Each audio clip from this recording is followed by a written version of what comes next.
Royal challengers Bengaluru തങ്ങളുടെ കന്നി IPL കിരീടം സ്വന്തമാക്കിയിരിക്കുകയാണ്. അഹമ്മദാബാദ് സ്റ്റേഡിയത്തിൽ നടന്ന IPL 2025 കലാശക്കൊട്ടിൽ പഞ്ചാബിനെ 6 റൺസിന് പരാജയപ്പെടുത്തിയാണ് പ്ലേ ബോൾഡ് ആർമി കിരീടത്തിൽ മുത്തമിട്ടത്.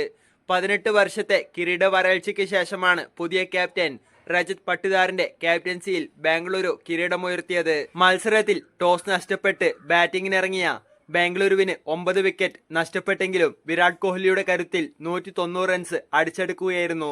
മറുപടി ബാറ്റിംഗിനിറങ്ങിയ പഞ്ചാബ് 7 വിക്കറ്റ് നഷ്ടത്തിൽ 184 റൺസിന് മത്സരം അവസാനിപ്പിച്ചു. മത്സരശേഷം നിർണായകമായ അവസാന ഓവറിനെ കുറിച്ച് വിരാട് കോഹ്ലി സംസാരിച്ചിരുന്നു. അദ്ദേഹത്തിന്റെ വാക്കുകൾ ഇങ്ങനെയാണ്: മത്സരത്തിലെ ഏറ്റവും തീവ്രമായ നിമിഷമായിരുന്നു അത്. ജോഷ് ഒരു റൺ പോലും വഴങ്ങില്ല എന്നും നോ ബോൾ എറിയരുത് എന്നും ഞാൻ പ്രതീക്ഷിച്ചിരുന്നു. സാധാരണയായി അദ്ദേഹം നോ ബോൾ എറിയാറില്ല. 4 പന്തിൽ നിന്ന് 30 റൺസ് ആയിരുന്നപ്പോൾ 4 സിക്സറുകൾ അടിച്ചാലും അവർക്ക് ജയിക്കാൻ കഴിയില്ല എന്ന് എനിക്ക് ഉറപ്പായിരുന്നു. ഹേസൽവുഡ് ഞങ്ങളുടെ വിജയം ഉറപ്പിച്ചപ്പോൾ ഞാൻ തകർന്നുപോയി. ആ വികാരം 1% പോലും കുറഞ്ഞിട്ടില്ല. ബാംഗ്ലൂരുവിൽ എത്തുമ്പോൾ അത് എന്നെ ബാധിക്കും. അവസാന 4 പന്തുകളിൽ എന്റെ മുഴുവൻ യാത്രയും എന്റെ കൺമുന്നിൽ മിന്നിമറയുന്നുണ്ടായിരുന്നുവെന്ന് വിരാട് കോഹ്ലി മത്സരശേഷം പറഞ്ഞു.